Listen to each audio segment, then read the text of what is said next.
Planning. പ്രകൃതിക്ക് വ്യക്തമായ ഒരു പ്ലാനുണ്ട്. എപ്പോൾ മഴ പെയ്യണം, എപ്പോൾ ചൂടാവണം, ചൂടുകാലമാവണം. വിവേചന ബുദ്ധി കണ്ടമാനമുണ്ട് എന്ന് അഹങ്കരിക്കുന്ന മനുഷ്യരായ നമ്മൾ ഈ കാഴ്ച കാണണം. ഇത് എറണാകുളത്തെ സ്വന്തം ഇൻഫോ പാർക്ക്.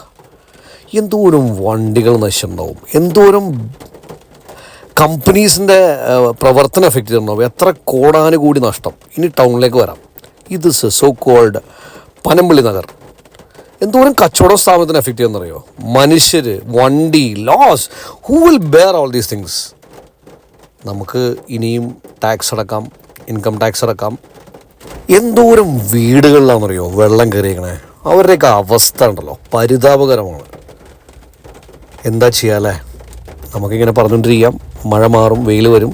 അപ്പോൾ എല്ലാത്തിനും ന്യായീകരണങ്ങളുണ്ടാവും. എന്തായാലും നല്ല സംഭവിക്കട്ടെ. പ്ലാനിങ് ഇനിയെങ്കിലും നടക്കുമെന്ന് ആത്മാർത്ഥമായിട്ട് പ്രാർത്ഥിക്കാം, വിശ്വസിക്കാം. Thank you.